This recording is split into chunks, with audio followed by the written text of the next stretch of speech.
Kravets. If you have not followed his HHH Horse Racing Podcast, you're missing out. It's one of the best podcasts in the country.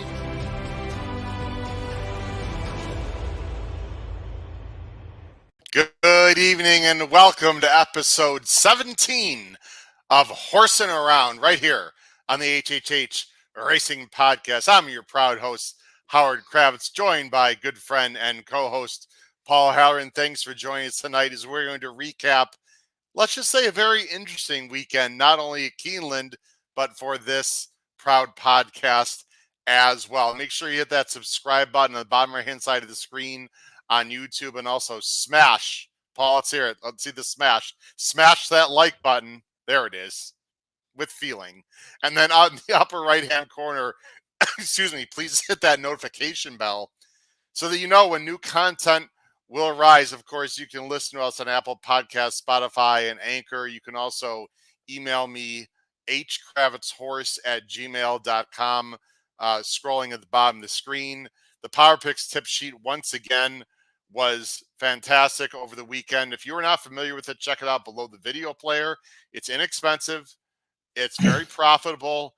And, you know, Paul, we haven't said this very much, but with the Derby and the Oaks coming up, we are not raising any fees. We're not raising any prices. If people sign up for the Power Picks tip sheet before Derby weekend, they will get our full coverage of Oaks and Derby for only $4 for the entire weekend with bonus coverage. So if people are going to get into the Power Picks tip sheet, now is absolutely the time. Again, look below the video player on Patreon. We've got a great website as well with a lot of new information on there, HHHRacingPodcast.com. And of course, Instagram, we are also on there, Instagram.com/HHH Racing Podcast. Paul, my friend, I don't know about you, I'm a little bit tired, but I'm in a pretty good mood as well. How about yourself? Well, I was very unproductive. I probably got home earlier than you yesterday, so I had a very unproductive afternoon and evening, and actually feel pretty good. I got some writing done today, and I'm going back to writing right after the show. So there. I wonder what you might be writing about. I think I have some ideas.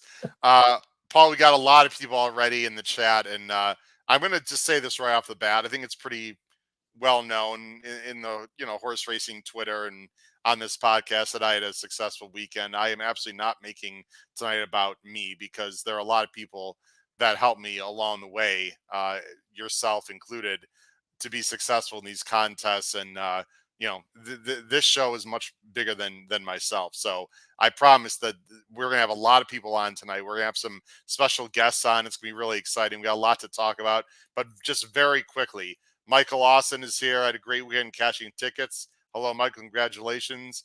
MKT, congrats on the Great One Gamble score. Too bad you missed the BC seat twice, actually, by very small numbers, but that's okay. The cash I received will pay for a BC seat. So, but thank you. Katie is here. Sylvain is here. Matt Miller is here. Terry Frank, who, by the way, finished third and almost qualified for the BC this weekend in a horse player tourney. Mark Bogaz is here. Hottest podcast in the country right now. Let's do this tonight. Mark, we agree. Anyway, and then one more comment from Matt. Hello, all. Thanks to so many of you for the good wishes via Twitter or X, and so nice to see so many at Keeneland. You all would have been so impressed with Howard, myself, picks, and strategy. Thanks, Matt. That's very kind. You shout out to everyone that we saw at Keeneland this past weekend. It was really, weather notwithstanding, before Saturday, it was just a great time. Brad Anderson's here. Epic weekend for the crew. Congrats, Howard. Thanks, Brad. Appreciate it. Jim Pilares. Anyway, we could read a lot of comments, but please comment in the live chat. We're going to have a lot of people on tonight. Paul, here's the plan. We're going to quickly recap some of the big stakes. Then we're going to have Friday's champion on, friend of the podcast, friend of many people involved in the podcast. We'll have them on. And then we've got some guy named Pete coming on to talk about, I guess he had a big price that he hit on this weekend. I don't know. I've heard some rumors. We're going to have some guy named Pete on, and then we'll end the show with myself talking about, and of course, Paul will stay on, talking about success I had this weekend in the contest. But first, let's talk about Friday's One big race Friday, one big race Saturday, Paul. We're going to start our recap here tonight with the big race on Friday. It was a great field, as you know, and it was won by a Godolphin horse. Master of the Seas wins the Maker's Mark Mile under what I wouldn't say boggy conditions. It actually wasn't quite as bad as we thought, but it's definitely, I don't know if they listed it soft that day. I don't recall. But anyway, Master of the Seas, extremely impressive once again in this time in the Maker's Mark Mile. Yeah, and I think there was a feeling, Howard, that if you were going to beat this guy, that was the day. Coming on, had not run since the Breeders' Cup Mile, which he won with a furious rally down the lane under the aforementioned William Buick. But as you'll see here, William Buick has him sitting in perfect position, third on the inside. The other Godolphin that ran second, you can see in the blue, Naval Power in the 3, ran a very, very good race to complete the Godolphin exacta that I may or may not have had. Let me freeze it right here, Paul. Now, usually when the turf is soft at most racetracks throughout the country, you don't necessarily want to be inside. And I found it fascinating that a bunch of the jocks in the stretch sort of went wide, and William Buick's like, okay, you want to give me the shortest path to the finish line, I'll take it. And this horse just has a wicked close and was clearly ready. And after you talk about the stretch run, I think we didn't have any real intel before the race, but we got some intel after the race, as you know, because of our Saturday morning adventure. So why don't you follow up with that, Paul, after we show the stretch run here of Master of the Seas? Yeah, you'll see right there, a big hole opens there, and now Williams kind of in between horses, and he says, no, I'll go back down inside. I mean, the condition of the course notwithstanding, when you're sitting on by far the best animal, why wouldn't you take that? And you could see his stablemate runs big for second, and, a 5-length win to the third place horse is a lot in turf racing. So this is a top animal. Charlie, I believe, is going to keep both of them in the States. You mentioned that we had heard Saturday. Charlie loves running over here. God love him. And I believe both will stay here. I think we're going to see one of them on the Derby undercard. And all goes well, we'll see both at Del Mar at the end of the year. 107 Beyer for Master of the Seas. Paul, I'd love to talk to Andy Beyer or Craig Milkowski with time for him. That was the only race on the turf.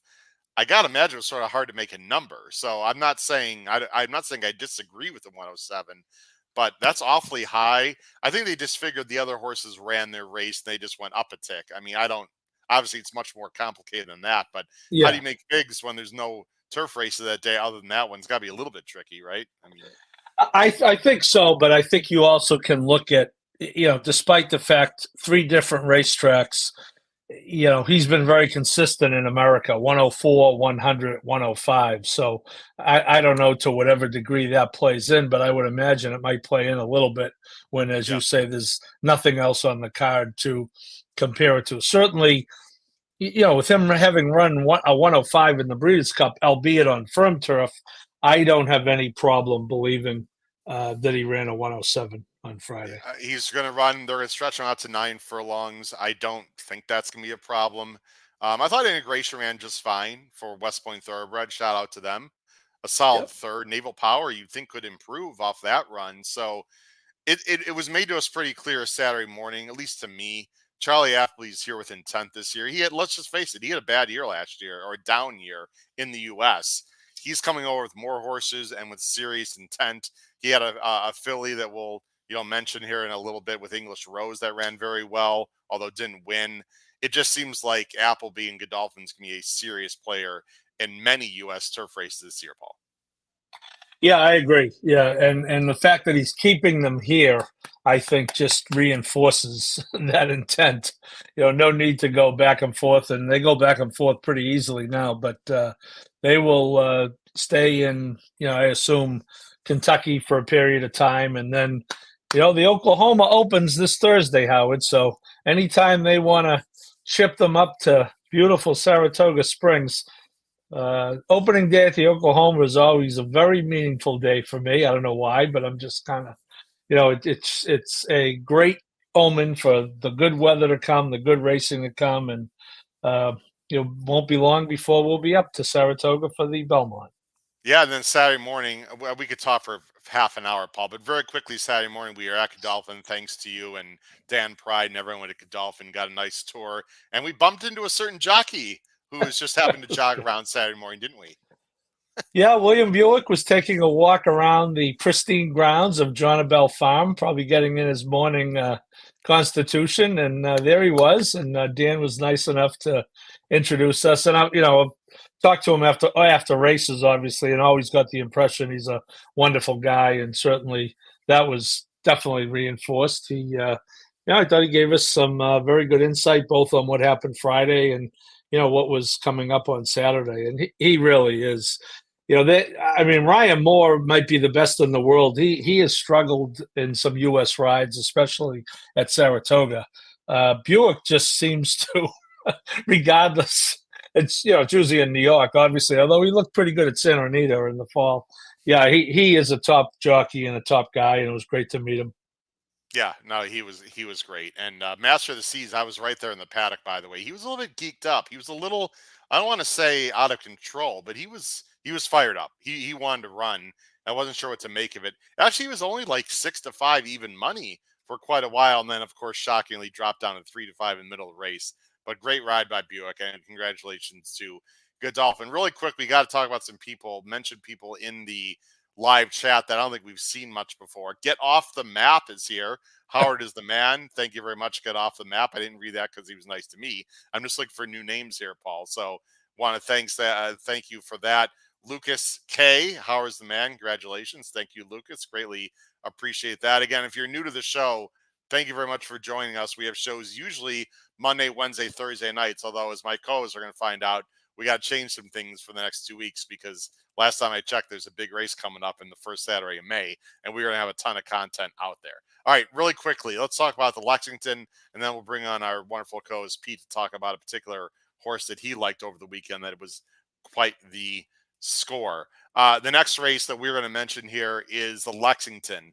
Encino, speaking of Godolphin, how in the world, Paul? I guess this is red boarding, but I loved Encino all along. We actually all loved Encino in this race. You and Pete liked Encino a little more in the Bluegrass than I did. But in this particular spot, Encino somehow wins and gets off at, 3.31 to 1, winning on the lead, which is a bit of a surprise to me, and really a very exciting stretch run against the wine steward, a talented New York bred coming off the layoff, Paul. And now Encino was in AE for the Derby, but now that Not This Time is out, Encino could go to the Derby if the connections want to. Very exciting for Godolphin. Yeah, it really is, Howard. And, I did love this horse. You and I think we're on the same page on this one. Yeah. Although, I'll be honest with you, I thought the wine steward would run very well as he did. All I played in the race was a win ticket on Encino and a pretty good exacta box with the two of them, just in case the wine steward had beat him. But you mentioned us having the opportunity to tour Godolphin Saturday morning, and one of the things we heard was that Encino was really rearing to go. Brad Cox galloped this horse a mile Saturday morning, which is highly, they go to the track on race day for sure, but highly unusual to have a mile gallop. It's typically more of a jog, just to kind of stay loose. So this horse was sitting on go. Or even maybe like a 2 furlong blowout even. But yeah. Yeah, he was sitting on go. Yeah. Did I expect him to go the lead? Not necessarily, although the race was not, on paper, where is really the speed? Hades was just a horrific bet in that race. He is a horse who had showed some speed. That was the all-time case of Derby fever syndrome. That was intensive care for Derby fever syndrome, running that horse off a horrible effort in the Florida Derby. What makes you think he's going to come back and run much better 7 days later. I was totally against it. Right here, Paul, and we'll talk about my contest plays later, but right here, I said to myself, and I think I was watching this with, I think with Patrick Kunzel, I believe. I can't recall who. I said, if Encino's any good, this race should be over. I mean, if he's good enough, because he cleared aggressively, and even though the Wine Steward was sitting comfortable, I personally thought it was a 2-horse race between those two. And you know that because the way I bet it, we'll talk about it later. And I just thought if Encino was right, he just wins this race from here. Got away the relatively, we'll fast forward, but relatively slow fractions, although honest. I mean, 23-2, and the track was actually playing pretty quick. 47-1. You just see he's just loping along here nicely.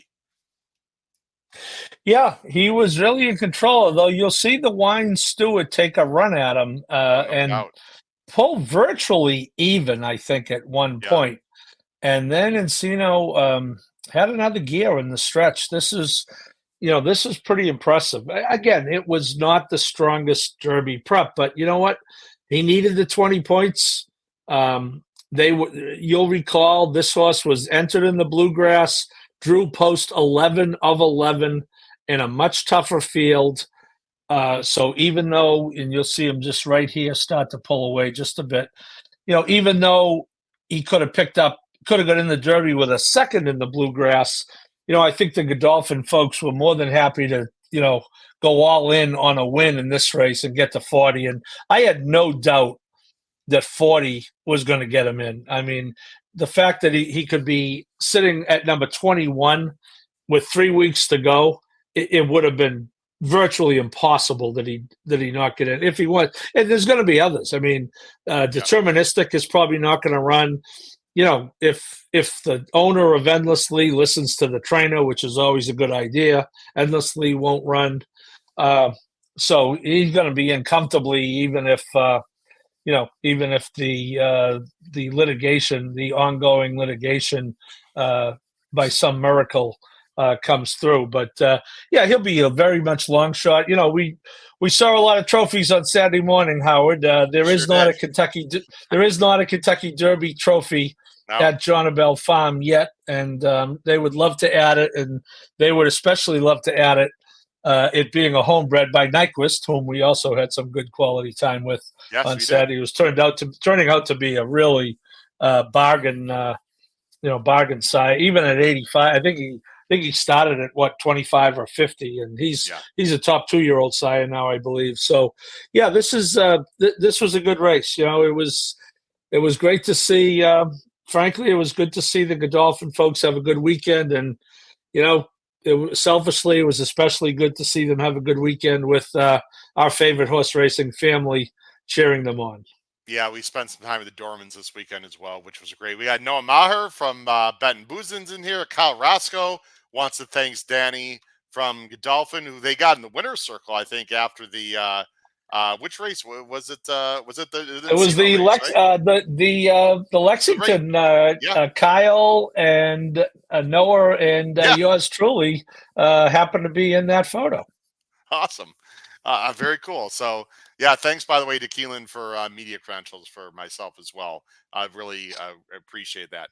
All right, let's go ahead and move on to the next race we're going to talk about, and I'll tell you what, the contest room was a bit quiet on Saturday after a certain horse won the Jenny Wiley. But I got a feeling that someone was very, very happy when they ran the Jenny Wiley and they crossed the wire. And that'd be our good friend and co-host of Picks and Ponies right here on the HHH Racing Podcast. Let's bring him on from the East Coast of Maryland, Mr. Pete Visco, who gives out a bomb this weekend. Pete, how you doing tonight? What's up, gentlemen? How's it going? Going pretty darn good, Pete. I'll tell you what. I'll let you toot your own horn in here in a minute. You give out picks on Saturdays. You got a nice little grid. It's very cool. If you're not familiar with Pete's picks, check him out on X. There, you can see on the screen at Pete Visco 28. He gives out. He's got his own grid and gives out picks. Pete, congratulations, man, because you tipped out a complete bomb. The other Chad, I'm sure you had a few more reasons other than that, but do we really need more reasons than that? The way Chad does it with multiple entries sometime, and I'll put you on the screen as well. The winner of the Jenny Wiley, who you tipped out on X before the race, everyone, before the race, not redboarding afterwards, that paid $53.68. Beau Cachet. Pete, the floor is yours. Yeah, it was. Well, how many times have we complained about the other Chad getting on the front end and beating us when we didn't expect it to? So it's nice for once to have it go in one of our favors, if not, hopefully all of our favors one of these days. But it was nice to have the front end horse, the Chad, and the other ones kind of crap the bed, and especially with a good payout. And also on the tip sheet was I had one of your plays, Howard. I got the key box with the 10, which was a perfect one, and that paid for 50 nice. cents. It paid 300 plus. So you played the try also. Yeah. Oh, beautiful. Because I liked basically the English Rose, Didia, and the Surge Capacity. So I had those three. Oh. And then I think maybe Gina Romantica. I can't remember. You should play the Super. You just named the top 4. I know. You know what? I'm not a super guy too. I don't play the Supers as much unless it's like a huge race. Like maybe the Derbies, I'll play the Supers, and sometimes in the Breeders' Cup. But yeah, I didn't play it as much here. But no, this one wasn't like I'm not a play the other Chad. But there's one thing that we always talk about with these, and when Chad has multiple horses, one of them generally he sends to the lead. And in this race, there just wasn't a lot of speed. I think Walkathon was kind of looked like speed on paper, but isn't the best horse in the world. So you don't know what he was going to do or she was going to do, even though she was from the rail. But I'm looking at it going, I know Fluffy Socks has no speed. I know that Surge Capacity doesn't really want to go anywhere, never runs near the top. And Gina Romantica comes from off the pace, can be tactical. So I'm like, well, maybe the 10, but that wasn't even the reason. I don't know if you watched the replay of what race was it? The Matriarch at Del Mar. The Matriarch. So when I'm watching the Matriarch, you looked at it in Surge Capacity, you knew it was going to take money and looked really good, but also looks like maybe she might be just a better miler, and some of these horses are. And I think Beauty Cachet might be more of a little bit extra distance. What are you going to say? You got. Well, I mean, here, Pete, you got to be ecstatic. I mean, when whether the horse wins or gets 6, I mean, that's all you can ask with a bomb is to get a good trip. It wasn't even a hard send, really, to sort of let the horse just get out there on her own. And of course, English Rose, who was bet down, was right on your on your butt here the whole time. But Sumida Encino, I mean, you can't ask for anything more at this point. And really, she looked comfortable the whole way. I will say Surge Capacity didn't break great and was a little bit rank. I thought she actually ran a huge race, and I loved her in the contest. I'm not going to sit there and BS people. So this race hurt me a little bit. I still think Surge Capacity is going to be a major threat all year long. Agreed. And we'll just go ahead and watch. We'll cut to the end here of the race. I mean, this horse never really looked like a loser at any point. It was really amazing. No, not at all. And even you see on the outside there, it looks like there's some horses coming, but she just looks really comfortable. And Dettori knows what he's doing. So if he gets on the lead, he was able to save a little bit. The back stretch wasn't, it wasn't taxing on her. So nobody was on her hip. She didn't have to go too fast. The fractions were okay. Didia, this is Surge Capacity, but Didia is really not making up ground. Surge Capacity not really making up ground. I guess you pre-figured, I mean, you got to figure you're home. Maybe there's a moment. I mean, there's really never a worry for you. It's crazy. No, and the good thing is with this horse is she's shown a good late kick. So you don't expect, again, without taxing fractions and without pressure, she's going to have something late because she's shown it, and she's shown it going a mile and a 16th before. So I figured she was going to have kick. It was just the point of whether somebody was going to have a little bit more, and luckily they did not. But again, in the Matriarch, it was one of those where, sometimes we look at bad trips or we look at horses that get blocked and we jump to the conclusion that they would have performed better and they would have maybe won the race or hit the board. Sometimes that's the case. Maybe sometimes it's not. But if you watch the Matriarch, she was coming, and I think she would have had a shot to win that race potentially, and and she just got stopped basically and was done, and still finished pretty nicely with that. And that was going a mile. So I thought the extra distance coming back after that, I thought she might be the one who could sort of move forward. She hasn't had a ton of races here. So it all worked out. Look, she didn't have a graded stake in this country. She got 100 buyer. Yeah, again, it just seems like when Chad has multiples and someone has not gotten their win, I'm not saying anything nefarious. It's happened several times before. So I guess we shouldn't be surprised. Chris Couples, friend of the show, excellent handicapper. He was at Frank and Dino's with no volume, but Frankie killed my contest. Paul, it was pretty quiet in that I didn't hear a lot of screams when Butte Cachet crossed the wire. I think that hurt a lot of people in the contest. Yeah, I would agree. Yeah. But I don't know that it, more importantly, though, I don't think it really helped anyone, but, it certainly hurt. I know I played Didier in doubles. I certainly used the race. Well, no, I shouldn't say that. I would have used the race had I not fell victim to that miracle trip that stupid one horse got in the seventh race. But that's another story for later on. But no, and Pete, I got to tell you, I went back and looked after, which I did the race I just talked about. I got beat by some one horse with a miracle trip who I wouldn't have played second time around.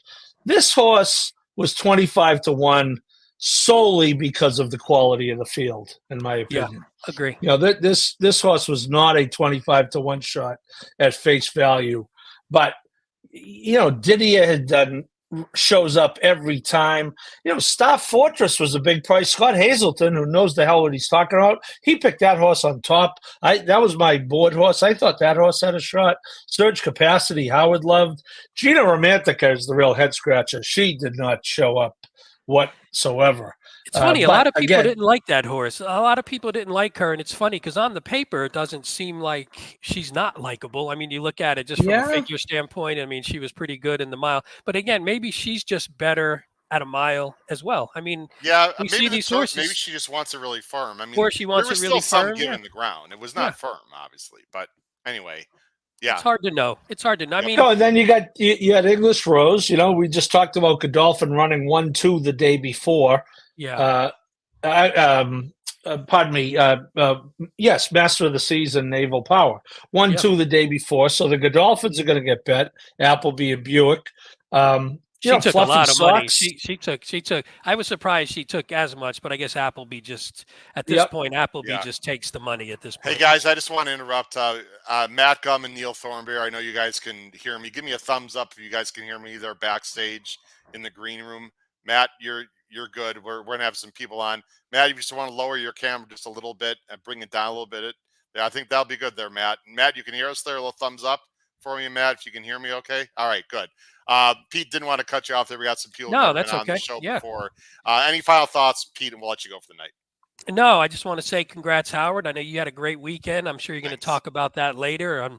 I have to drop, but I've heard enough. I've seen enough. I watched the board. I was watching the board. It's funny. I watched the board and was like, man, everybody's struggling a little bit. I saw Matt Miller make a nice move. Paul, I figured Paul, the retirement of Barber Road just threw your juju off. And then it screwed the whole day up for you. But I was watching the board, and then after I was at the movies and came back and was like, holy shit, what the hell? Oh, excuse me, I never cursed. But what the hell happened? I was like, where did Howard? And I figured you just must have caught one big one. And I mean, sometimes that's all it takes. You catch a late one, and that's a good one. By the way, I should have a drink for Pete just saying he never curses. What he means is on the show. On the show. Every I'm gonna have a drink for that, Pete. I'm gonna break a rule. I have to. The amazement by my family of how little I curse on here with how much I curse at home is astounding to them. Anyway, Pete, thanks. We're gonna bring in some other guests. We had to bring you on, man. What a great congratulations! What a great call on that horse, and you'll be with us, of course, on Thursday. So thanks for popping on. See you guys then. Have a great night. See you, Pete. All right, Pete Visco with a great call there. Now let's get into the contest situation, Paul, because there are two contests at Keeneland this weekend. One was the $400 entry fee, what they call the Spring Challenge. Just a little teaser, a little taste for the big one on Saturday, the Grade 1 Gamble. But the Friday contest was a $400 entry fee, 250 bankrolls, and the rules were different. You could do anything you want, Paul. Win, play, show, exact, to try double, but there were no minimums. You didn't have to bet a certain amount of races. You could really spread your bankroll any way you want. And I want to bring on the champions of the Friday contest, of which I finished second. I'm still I thought about not bringing them on, Paul, but you know what? I'm going to do the right. I'm just kidding, guys. I'm going to do the right thing. Not only are they the champions of Friday, but they're friends of the show. We had a chance to meet them, a few years ago. I'll let them tell the story. Let me bring them right now. The champions of the $400 Spring Challenge, Mr. Matt Gum and Mr. Neil Thornberry. Guys, congratulations. Thanks for coming on. How you doing tonight? Hey, guys, great, man. Just enjoying a little nice Kentucky weather. And my son Hudson's at a baseball game. He's going to come up to bat, but I told him, hey, you're going to have to do this one without me. So. Oh, man, I'm sorry, Matt. Now I feel awful about that. But no, don't, brother. Don't. I appreciate you coming on. Now, just out of fairness, guys, real quick, the contest, if you look it up, it says Matt Gum, but Neil, I'll let you guys explain. You guys were what, 50-50 partners? You were just there for moral support, or you were part of that financially as well, I believe. Why don't you clarify what happened there with your partnership? Yeah, Neil and I, we are together in Glasgow, Kentucky, and are best friends. And, he sort of got me into this, the horse handicapping. And so, we sort of, each of us had 2 entries, and we sort of bounced the stuff all off of each other. Awesome. Thanks to you, Howard. We handicapped on the way up and listened to the podcast, and I can tell you it helped immensely. I'll just put it that way. Thank you. Well, listen, look, I had no idea. We'll talk about, the camaraderie and the brotherhood and all that, because it's crazy. But Neil, welcome to the show. Neil, why don't you just talk about a little bit about yourself, and then I got a surprise for you guys, but I'll hold off until Neil talks about himself a little bit. Yeah, I can only imagine. No, Howard, thanks for having us on, and congratulations to you on Friday and Saturday. Thank you. Pretty amazing. Thanks. Yeah, as Matt said, we just like most people that get into horse racing and handicapping, my story is very similar. I started when I was probably 10 years old with my father at Keeneland, and I fell in love with it and been in love with it ever since, and convinced Matt to join me probably about 2 or 3 years ago when I started learning more about some of the contests and some of the kind of this whole collection of people that have a similar passion that I have and a similar hobby that I have. And Matt kind of jumps in, and really it's a lot of fun for us because we get some opposing opinions on different horses, and it's just a good time, good camaraderie, and hey, just being around people that love what you love is even better. That's the thing. That's what made this BC crew just keeps expanding. It's just, it doesn't matter from Illinois, Kentucky, California, New York, Boston. We all just love horse racing, man. And it just brings everyone together from, different economic backgrounds, different, just anything different. You can imagine different races, different whatever. It's just awesome. Guys, at the bottom of the screen, you're going to see some comments from people I'm going to bring up in our live chat. Let me bring up a few people. Matt, it just moved on me here. Justin Sampson. Justin was there. Awesome run, guys. Great win. He was next to you. Look at Matt Miller is here. Great to see you here. Matt and Neil. We got a little cheeky comment from Gizmo, said this guy's accent will let him go north of the Mason-Dixon line. No, they're allowed. I'll tell you, you guys come up to Chicago anytime. We'd love to have you up there.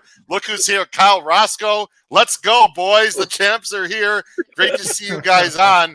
And I think we need to bring on someone else right now, because the only reason really that we even know you guys is because of this gentleman. Look who's here. It's Drew Coatney is joining the show. What's up, Drew? Boys. I heard Gum. I heard you say some convincing had to be done, but if there's booze and gambling involved, that's how we met. So I'm right there in that same plan with you all. But yeah, good to see you guys, and congrats on a good weekend again. What's up, Drew? Thanks for joining, brother. That's a great surprise right there. Mm-hmm. Drew Coatney, the 2022 BC champ, and what finished second last year in the Grade 1 Gamble. Just a great guy, great friend of myself and everyone else with the podcast. And Drew, real quick before I let you talk about Neil and Matt's run and how you guys met, we only have about 5-10 minutes, guys. We got to get some other things as well. Hate to cut you short, but I want to just shout out to you, Drew, in front of the whole world. You were a big help for me on Saturday. It's just a great thing about horse racing and having friends, and camaraderie. I told you what I wanted to do. You helped me. Because I'm chuckling, you helped me with the math, although I'm a math teacher, but you know what I mean. We're doing some major Dutching for people to know what that is. And man, you were as excited. I felt your like love and energy. You were as excited to help me out there, like as you were before you were betting Flightline. I mean, you can mention what happened after the race was over too, if you want.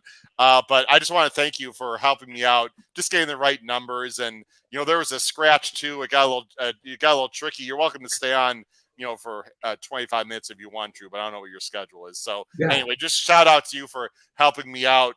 So you can mention that real quick and then talk about how you met Matt and Neil. Yeah, no, and I get pumped when I'm able to hit a target or help someone else hit a target. We talk about it all the time of going towards a target. And the hand you were dealt, you turned $400 into $20,000 in 3 races, was it? Or 2? 2 races. 2 races. And the fact that you were able to achieve that with just surgical precision, I couldn't even watch the race. I stared out the window. I was just so nervous for you. Wow. Yeah, I couldn't watch it until the very end. As they passed the wire and the 5 was in front. And I overcome with emotion and literally jumped into your arms. Little did I know you have a bad back. And people were thinking you won the contest. Right. And I'm just saying, I'm an emotional guy. I was excited for you that we thought that target was going to get that BC seat. So, hey, we did it. You swung as hard as you could possibly and as strategically as possible. So congrats to you. And yeah, you're very welcome. Anytime I can help a fellow friend like that. And thanks, Drew. Before you get to their story, we got to bring on a comment here. Look who's here, guys. Kelly Dorman. Kelly, thanks for joining the show. Congrats to all this weekend. It was great seeing all the masterminds in their element. And a huge thank you for letting us tag along. You guys are a blessing to us. Forget the tagging along. I mean, the trip wouldn't be the same without you, Kelly, and of course Leslie and the beautiful Kylie, who's the best sister anyone could possibly have that Paul has proclaimed, and we all agree. So anyway, Kelly Dorman just saying hello, and Matt Miller saying the feelings are mutual.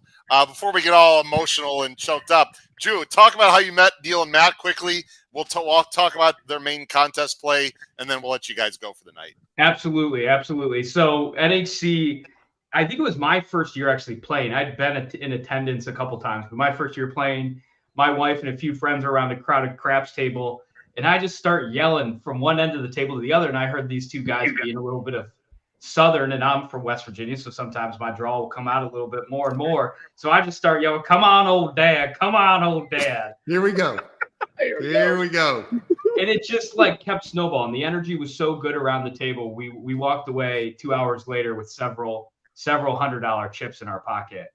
And said, "Hey, we got to get together again and jump up into Lexington and come to the Grade 1 Gamble." And Neil and Matt, I think it was your first NHC out there in Vegas. And so we hit it off, came up to the Grade 1 Gamble, and Hudson, Matt's 16-year-old son at the time, was able to come hang out with us and ball with the big boys as it was. So it was a fantastic experience to give back and keep paying it forward to other people. By the way, shout out to Neil for the quarter zip, Neil. I love it. That's our new merch store you're wearing, Neil. Thanks a lot, man. Appreciate that. Welcome. All right, guys, let's get real quick. And Drew, feel free to stay on as long or as short as you want. You just let us know there. We're going to be done at 9:05 at the very latest tonight. About 25 more minutes. Guys, I think this was the key, right? This was one of the key horses right here, Matt and Neil. I'll make it bigger.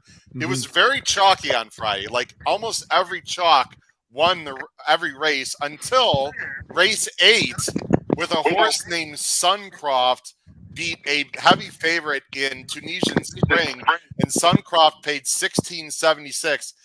Neil and or Matt, why don't you talk about the importance of this horse to your contest Friday? So I'll start a little, and I'll let Neil tie into it. But we've got about an hour and 45-minute drive from Glasgow to Keeneland. And Matt, you got a little bit quiet. I don't know if you changed the volume, Matt, but we can barely hear you. Just let you know. I may have. There you go. You're good now. Go ahead. You're good. Yeah. So we're on the way up, and we're pop in the podcast, and we both already have handicapped the races independently, and then we're getting together and we're watching the podcast, and we're listening to it the whole way up, and Neil's making notes, and we get to the track, and we're looking at this race, and we're like, man, I said, Neil, you wrote the words wet beside this horse. He's like, that's right. Howard said if it's going to be wet, this horse is going to win. So guess what? Decide that it's time to push out. We had hit the Harrodsburg and Be Better. We were coming into Harrodsburg with a double and out of Harrodsburg with a double. That was sort of the plan for the day, that we wanted to keep an eye on that one. What were you guys thinking right here? Because, I was very interested in this horse as well. Not only in the contest, but on the side. Did you think, Neil, that he was going to hold off this horse? Because the Tunisian Spring, the big favorite, was the one that was trying to chase him down there on the outside. I'll tell you what, candidly, we were really mixed at this point. I felt very good about the 5. Of course, Kyle was standing right next to us, hoping for the 11. I was worried about this guy coming too, by the way. But then the 3 came, and then at that point, I'm leaning on Matt, so which he's used to. So it was a lot of euphoria once that 5 got through that finish line, but it felt like a mile between the poles there. And what did that do for you guys, Matt, with that horse winning in the contest? What that did was that sort of put me at where I wanted to be going into the last race, the last 2 races. I wanted to be somewhere around that $700 mark going into race 9 so that I could run the 4-4 double in the 9th and the 10th. And which of course was Masters of the Seas and then Midnight Raid. Well, we also liked the 7 in the 10th race, but it was a scratch, so it sort of made it, hey, this is the obvious play here, and I just pushed all in with a 695 on that double, and the 4-4 hit to finish, and it's just made it a great day. So you guys were all in on the Master of the Seas Midnight Raid double, and that's how you got to the number. Is that correct? That's right. Yeah, I was all in on that, and the 4 and the 9 ran really well and as expected, and then really in the last race it could have been a couple of different horses, but I think the 4, like most horses all day, sort of got out and stayed out and got on the rail and just really took away. So I knew going down the line that I think Kyle had to hold me down, because I was like, hey, the race is over. And I was like, no, he's got to get the next post. And Kyle's like, no, Gum, the race is over. You're okay. So what's funny, and we actually didn't talk much during the contest. You guys were at a table next to us. People think like we're trading handicapping. There's no collusion. We barely talk to each other about handicapping at all the entire weekend, really. We're all sort of in our zone and just celebrating, right, Drew, when we hear people win. I hit my target. I had a big exacta. I'll talk about my contest at the end, but I don't know if you guys know. I played Midnight Raid over a few different horses and some big exactas. I went all in at that point. And I went way past my target, about 3,400. I finished with 42.69. And I'm like celebrating like I just won the damn thing. And then I see Roscoe coming over, like, all excited. And he saw news like, I think Matt and Neil just hit it huge. I'm like, how huge? He's like, and there was like a pause, and I think he's like 4,800. And I got to say, guys, I was slightly annoyed because I was like, damn, really? But then when I knew it was you two, I was really happy. So look, it's great. If you're going to lose, you got to lose to some great friends. And that's what's tricky about these contests, guys, is we let you go here in a minute. You really don't know what other people are going to do. That makes it a lot harder.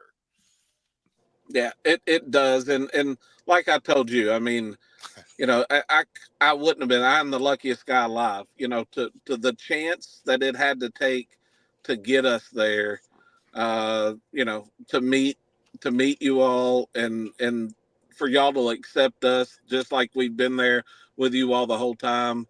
It's just pretty awesome. And I appreciate that. And Howard, I mean it. Your picks were, we listened to it religiously, and you just help us out so much. So I appreciate you. Just want you to know that means a lot, man. Look, it's just, it could go the other way anytime. You know how that works in this game, but I do appreciate it. Neil and Drew, any final thoughts before we let Matt and Neil go? And then Drew, if you want to stay on or not, that's up to you.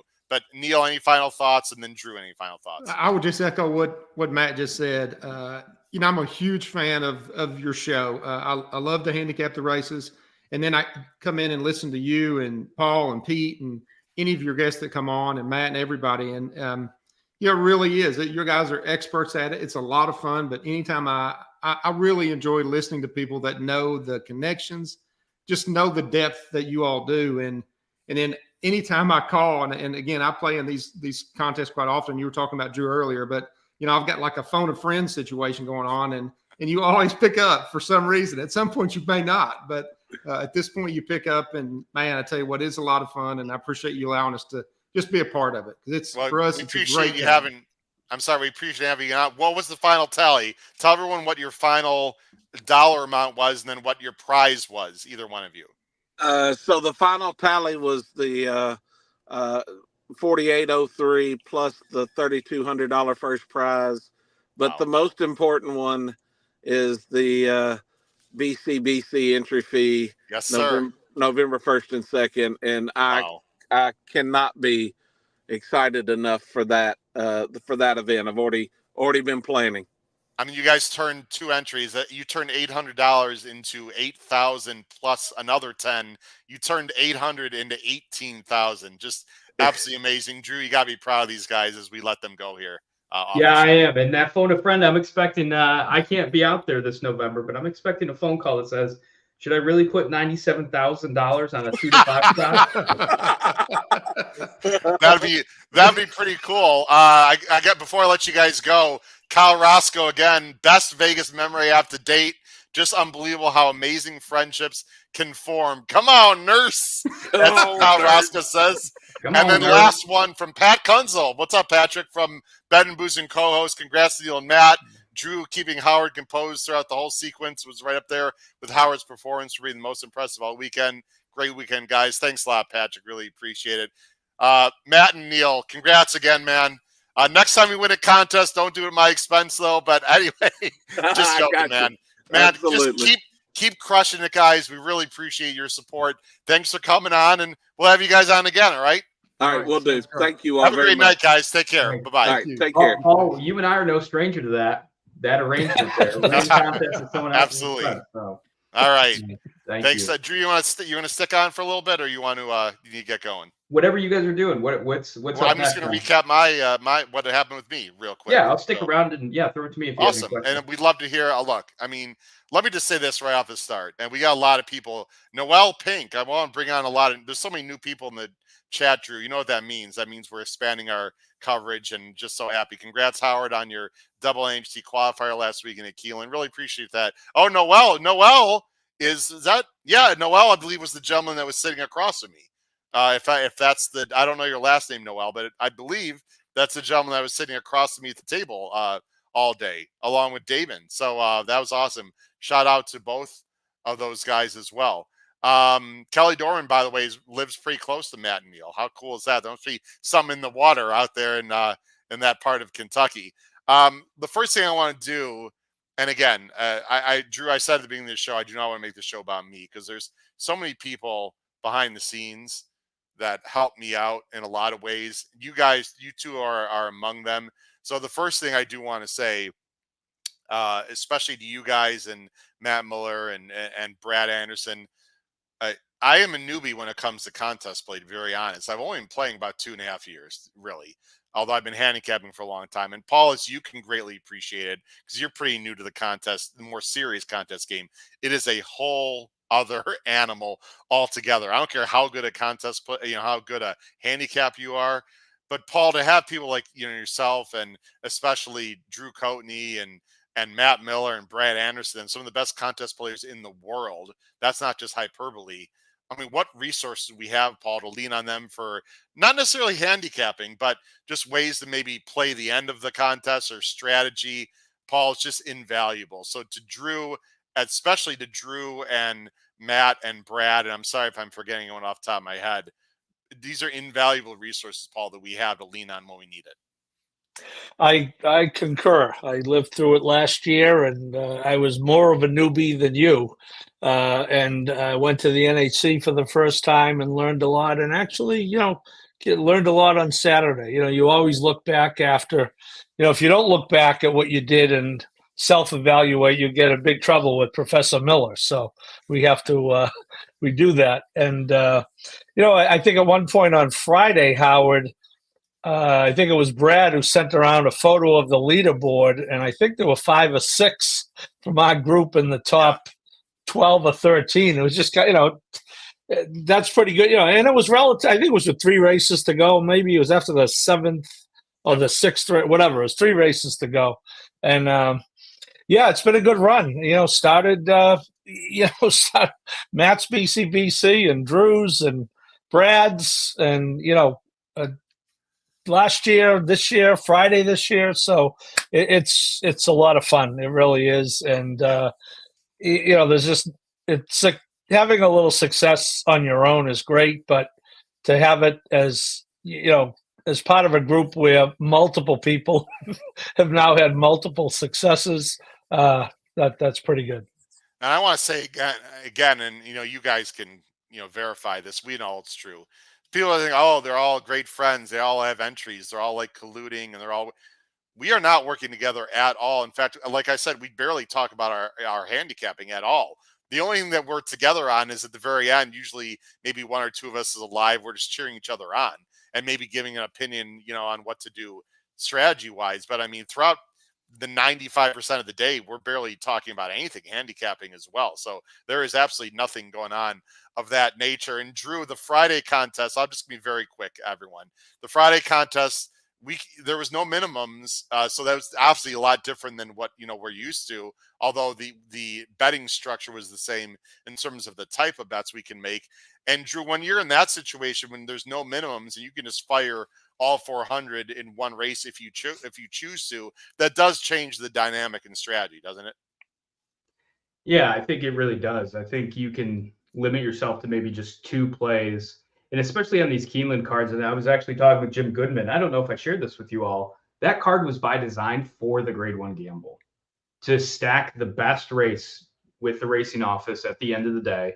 Interesting. To look at how do we push some maidens towards the front so that it becomes more dependable. But when you're having to play the 5 minimums at $400 a pop and you've got $2,500, you kind of can't. I mean, you turned it around, Howard, but my style of play, if I'm having to do those minimums, I want to make sure I have enough capital that it doesn't become detrimental to leveraging something to hit a target. So if there's only, if there is no minimum of plays to be made, typically I'm looking maybe 2 at most plays, because the least amount of times you can dip your toe in a pool, the least amount of variability you have, therefore the greater chance of success. So it completely turns it on its head.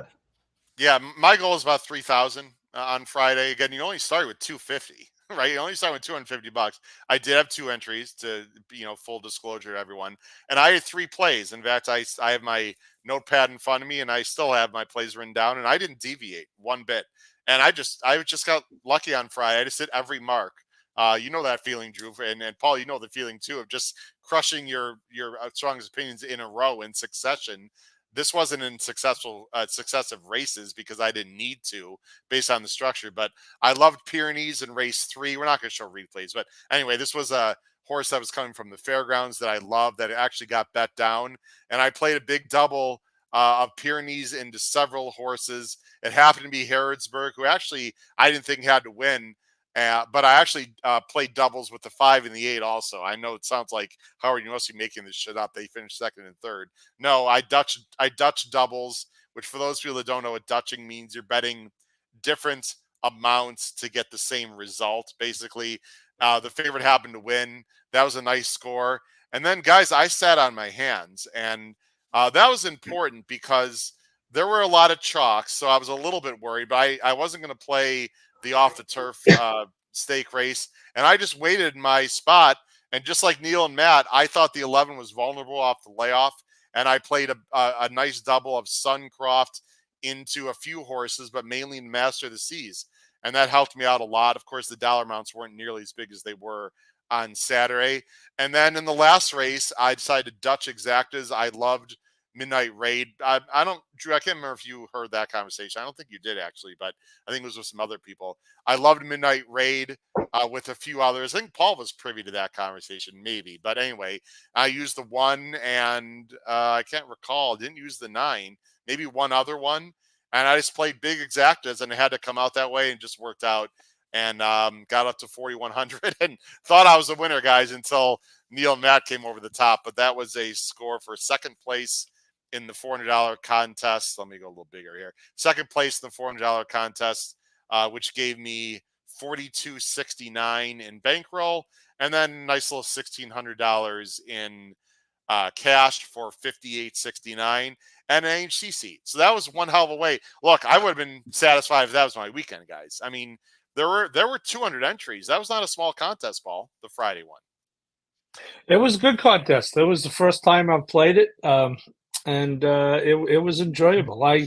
The way my Saturday went, I could have used that format on Saturday, but it was the format on Friday. So you know what they say in Russia, tough shitsky. Is that what they say? Okay. I wasn't aware that they actually pronounce it that way. Let's go to Saturday real quick, guys, and won the show. Grade 1 gambles. By the way, can we give a shout out to Jim Goodman? I mean, this guy is, forget about knowing how to run a tournament. The guy's just a saint. He's just a great guy. Yep.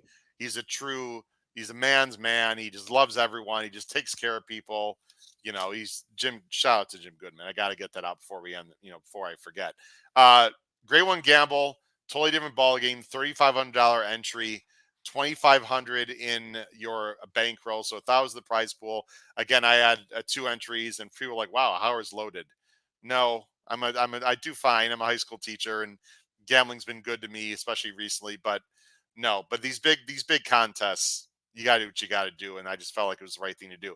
Guys, I was bad most of the day. I mean, bad. In fact, when you look, Drew, about halfway through the card, and you know why, because a lot of people went heavy on this horse, the number 2 Spaladay in race 5, who was a heavy favorite for Chad, who went off at 93 cents to the dollar. I was not going to play a lot of turf races on Saturday, and there were some firsters that I was worried about, Drew, so I stayed away from that race. That actually worked to my benefit for sure, selfishly. And then the next race, Paul, a horse that you and I both tried to beat, and we were correct, but a lot of people were all sorry, Paul. A lot of people were all in Julia Shining, who we have no problem with the connections. It's Pletcher, for God's sakes. But this is a horse, Paul and Drew, that I know I was completely against. Didn't want to touch that race. Drew, I don't want to speak for your plays. But Paul, this is a horse that just, has been disappointing for quite a while and you can't trust. And a lot of people went all in on that horse, and there were a lot of grunts and groans after that race too. Either one of you can comment on those 2 races real quick. Well, I went all in on my bankroll, Howard, and did not use Julia Shining at 4 to 5 and managed to get knocked out anyway. So that therein lies my agita, as Pete would say. Yeah, I was I had a really good double with the 7 going in. My best bet of the day was Roses for Deborah in the next race, and I hated the race after that. So it kind of forced my hand a little to play into Roses for Deborah. And it would have been easy if you liked Julia Shining. I could have just played one huge double, but I really, knew that I think Drew and I talked about this before, either right before or right after the race. Obviously, the horse can win, but when you have a fairly strong opinion against a favorite like that, I think you have to play. And I could have probably nursed the bankroll a little longer. And if I had to do it over again, I certainly would, because the last 2 races, I think I would have been right there with you, Howard, as far as, my plays in the last 2 races were off the contest were exactly what you played in the contest. But, I thought it was aggressive, but, again, bad luck, right? The one gets a miracle trip and beats you. Okay, thank you for shopping and move on. I was big 7-2. I love the 7 also. I had a big 7-2. I had a backup 2-7. I had 7 other horses. I was just against the 2. Drew, before we get to your comments, this is why I love doing this show, man. Meso, brand new person to the show in the chat. Congrats on the qualifier. Just now getting into handicapping. Eager to check out this channel. Meso. Hope I'm pronouncing that correctly. Thanks for joining the show. You want to learn about handicapping? This guy at the bottom can help you as well, because he works for In the Money Media. Check out In the Money Media also. Meso. I want to throw a shout out to them. Go ahead, Drew. You want to comment a little bit? Yeah, and I think my reflection on the day, and I did this last year in the Grade 1 Gamble, was Portfolio Company, I think was the horse in like the third turf race. Yeah. I was against just because I knew the price was going to be too short, and it used like 7 horses, just as many horses in the double as I could into, I think, 2 others in the next race and hit. And it paid astronomical. It would have paid even more if there wasn't a late gate scratch. And I think as contest players, sometimes we have to be on our toes, because I should have looked in the double market, because I think it was only paying $3 and we were focused on what that double was going to pay. And sorry, my kid's walking out, or my wife's walking out. I'm putting my kid down, so I'm quiet for just a second. But the value just jumped through the roof. And I bet if both of us looked at what the double pays we were going to be of Fading Julia Shining and looking at Into Roses for Deborah, we would salivate and go, what the heck were we thinking? We could literally cover every horse outside of Julia Shining into Roses for Deborah and probably turn 2,500 into, I would guess, 12,000 at Dutch. So shame on me for not looking at the market discovery during the day, instead of what I like to do is a lot of market forecasting of where are the doubles going to be to achieve a goal. So I completely punted. I screwed up. I think a huge thing of just doing a Spaladay into Julia Shining for 2,500 to turn it into 7. It was just a lazy tactic that I took something away from it this week and learned a lesson. Well, I mean, it'll do that to you. And you know what, Paul, there's definitely a lot of value in fading not only favorites, but fading horses that people are going to be playing heavy in the contest. I didn't like Julia Shining at all, so that was not a real big deal for me. But I also knew if Julia Shining lost, that would be huge for me. And I didn't really love the Chad in the previous race, although that was the favorite. I just knew if I set out those 2 races as planned, well, I didn't set out the Julia Shining race, but I didn't go all in on the Julia Shining race. That could really boost me. And Drew, the who's who, including yourself, by the way, and Paul, the who's who of talent in this contest as handicappers that zeroed out after the Julia Shining race and later on, it was like a hall of fame. I mean, my accomplishments are nothing compared. You just name like every great contest player, and a lot of them zeroed out in those spots, and you can't blame them. But when big chalks lose that looked obvious, your heavy hitters, the guys are going to like just shove early to get to that number. They're going to struggle, and that's exactly what happened. Yeah. And here I am thinking, well, I was going to play a double with those 2 firsters that we were talking about with the heavy favorite Spaladay that failed to even finish in second. And I was like, what am I going to do with $2,100? I was looking around the room like, how am I going to hit a target with 2,100? And I have to keep firing minimums. I don't like turf sprints after the Breeders' Cup where I blew gargantuan amounts of money. So I need to get more creative and more flexible. That's for sure. Something I learned about myself. You're pretty hard on yourself, Drew, but it's always good to evaluate, obviously, where you need to go. Let's just go ahead and end with just a few more minutes here, because people are like, hey, so Howard, where did it go? Where did it go well? I love Surge Capacity. Surge Capacity was one of my plays of the weekend. She didn't break great. She rushed up. She ran okay.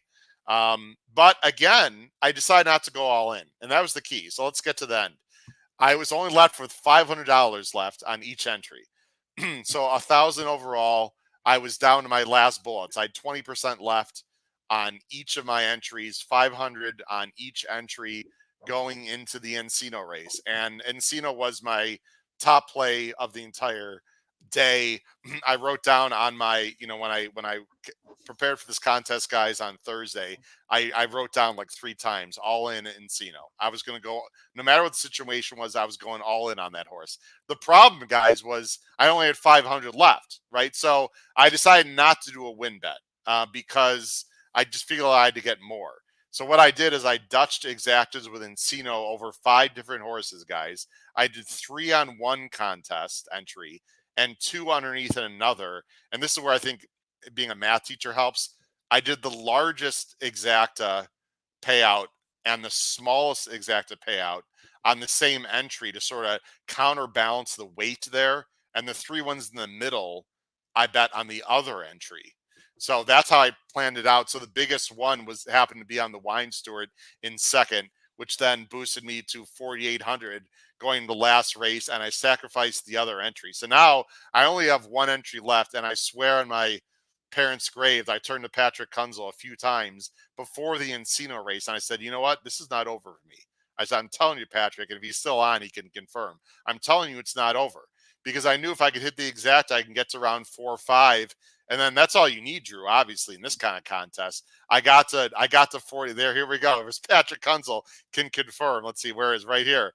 When Howard had 500 entry, he turned to me and says, this is nowhere near over, Patrick. So, yeah, thanks, Patrick. And then, Drew, this is where you came in, man. I loved the 5 Royal Majesty. We decided to play exactas in the last race with our good friend Junior Alvarado, Paul, coming through. The 13 scratching, Drew, is sort of a side note that we could talk forever about. The 13 was a late scratch, and we were scrambling. I decided not to change anything just because I didn't want the pressure of making a mistake with the machine and blah, blah, blah. But long story short, we Dutched a lot of doubles with a Royal Majesty into 4 different horses. I reversed it one time. We thought 17 would be enough, Drew. I ended with 20,796. You jump in my arms. And we're like, hey, I got my BC. I wasn't trying to win the whole thing, everyone, at that point. I didn't think that was really realistic, although it could have been if I was very narrow, Paul. But like Drew just said, the last race I thought was very difficult. I didn't even love the 9. I certainly didn't think it would go chalk, Paul, in that last race, first and second. So we spread a little more than maybe we needed to. But we thought 17 would be enough, Drew. I finished 20,796. Unfortunately for me, I was $380 short of getting a BC seat, but I was proud, back-to-back races. Yeah. So now we can see it a little bit. Just show everyone what you're showing right there. Drew. Yeah. So that's the raw math that we did, and we were, when Howard says we didn't want to screw anything up. I'll read off numbers: $680 exacta, $425 exacta, $1,029 exacta. We are down to the dollar for every one of these 7 combinations. So when something like a late scratch happens, throwing the pool up in the air, you kind of just got to hold on and hope when it's a gate scratch like that. So Howard, you did a really great job keeping composure and saying things. Let's check the probables one more time and see if it's right in the ballpark, and if it is, let's keep firing. Yeah, and you kept me calm, and I can't, Drew. I can't even imagine. Now, the decision you made with Flyline was easy because it's just one horse, win. When you get down, when you have to Dutch exactas, it gets a little tricky because it's changing. And anyway, Matt Miller, just again for all those new people out there, listen to this guy. Of course, I thank you, Matt, for the comment. That was just a spectacular way to use one entry to help another. And sometimes, Paul, you just got to sacrifice one for the other. I think you did that when you won last year, didn't you? Or no? You only had one entry, right? Yeah, Paul's so good he doesn't need to. But anyway, sometimes you just got to sacrifice. Hey, I was in the room with the guy who won the BC with one entry. What am I smarter than him? Anyway, so I sacrificed, and then look, it was great. I was very happy with my finish. I wanted a BC. Finished with 20,796. Cash prize 3,600. Cleared 24,396 on Saturday for a 2-day total of 30,265 and 2 NHC seats. And look, guys, people have won plenty more money than that. Good friends of ours. What I'm most proud of, I think, is the back-to-back. It's pretty hard to do back-to-back days because we all know usually when you have a good day, it almost seems always followed with a bad. And it was bad for me. I just got lucky in the last 2. And I want to thank both you guys. It was special. My speech at Tony's, I think we'll just keep that between the 3 of us. But I got a little emotional. Again, not about the money, but just the camaraderie and friendship, Paul. It was special. Well, the money comes and goes. We all know that, right? We've all had big scores, and if you look far enough down the road, that money is going to go. But when you could talk about hitting a Breeders' Cup Pick 6 or winning a BC like Brad and Matt and Drew have done, or winning a Grade 1 gamble that I was lucky enough to do last year. That's not going anywhere. Although Brad informed me right after the last race Saturday that the reign was officially over, and now I'm just another former champion. So he made that quite clear, and I could not agree with him more. That's funny. I'm going to end the show, guys. And again, I don't want to toot my horn, but I want to thank a lot of people. That's the reason why I'm doing this. I just want to show a quick 1 minute and 45-second clip. Shout out to Caleb Keller and FanDuel, who interviewed me. Very nice to do that. I'm not sure everyone saw it, guys. That's why I'm going to bring it up on the screen. It's a very short interview talking about the podcast and some other things. So if you didn't see this, folks, this was live on FanDuel. Actually, they showed it after we filmed it, but it ended up being live on their broadcast Saturday. I'm just going to go ahead and bring that up really quick for people who didn't see it. This was myself and Caleb Keller. As I gotta bring it up with. I always do that. I gotta bring it up with sound, otherwise we won't be able to hear, and then everyone's gonna make fun of me here. So here we go. My interview with Caleb Keller from Saturday's broadcast. No sound. No sound? No sound? Correct. What the world? Oh, come on now. Hold on. Try one more time, guys. Drew's like, man, if it was PTF, that would never happen. Hold on a second. Yeah, here. While you. Now we're good. Okay, sorry you're about good. that. All right. This will be good now. I promise. Here we go. Wind it up. Here we go. By one of my favorite podcast hosts and a second place finisher in yesterday's big $400 contest. One of the top contest players in the Midwest, Howard Kravets. And Howard, great job yesterday picking them. You earned your seat to the NHC. Tell us how you worked through a car with a lot of favorites. Yeah, very excited. Thanks for having me on. It was a very interesting day yesterday because almost every favorite won every race. So I was very specific in my plays. I played 2 doubles and then Dutch exactas. So I bet different amounts to get the same result in the last race, and it just worked out. It was a great day, obviously. And Matt Gum won it as well. So tell us about the HHH podcast. It keeps me company in the traffic there in Los Angeles, and one of the best ones going. Well, thanks a lot. HHH Racing Podcast. You can find it on YouTube, also on audio platforms. We have live shows Monday, Wednesday, and Thursday at 8 p.m. Eastern, and we have a lot of fun. We do obviously focuses on handicapping and pick fives. We have a lot of guests, trainers, jockeys. I have fantastic people behind me, and my co-hosts are great. And we've had people like you on the show as well. So it's a lot of fun.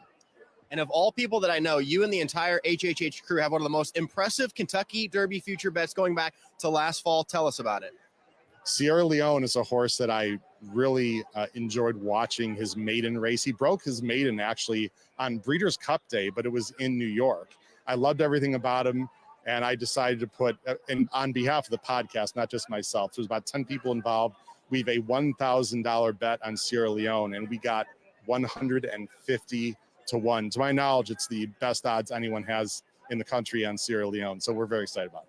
You heard it there, 150 large for the HHH crew if Sierra Leone crosses the wire first. And make sure you check out the podcast, and best luck to everybody today in the Grade 1 Gamble. Shout out to everyone there. Sorry about the sound again, guys. I think the best way to end this is to say 2 things.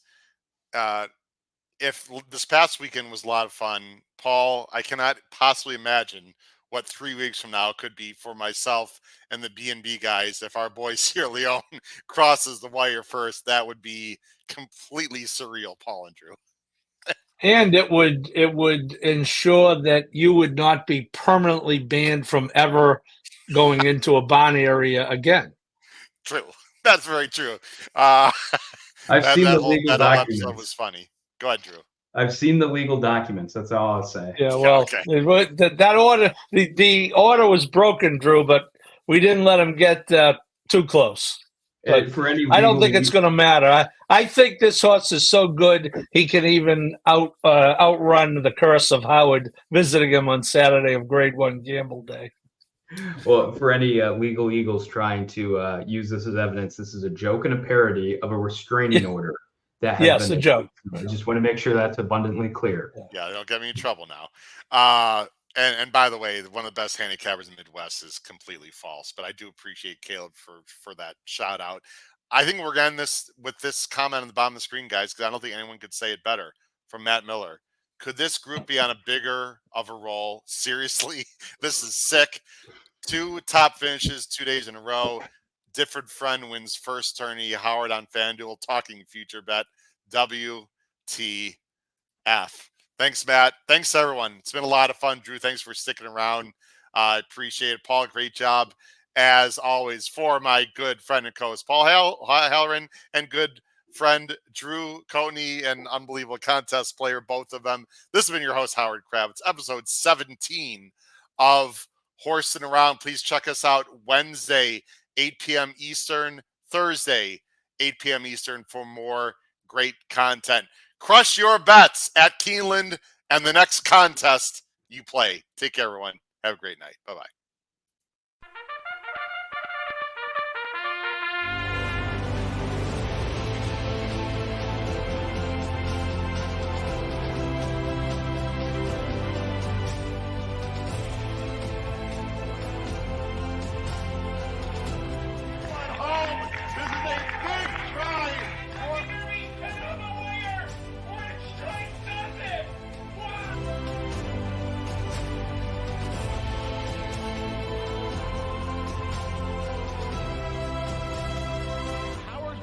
If you have not followed his HHH Horse Racing Podcast, you're missing out. It's one of the best podcasts in the country.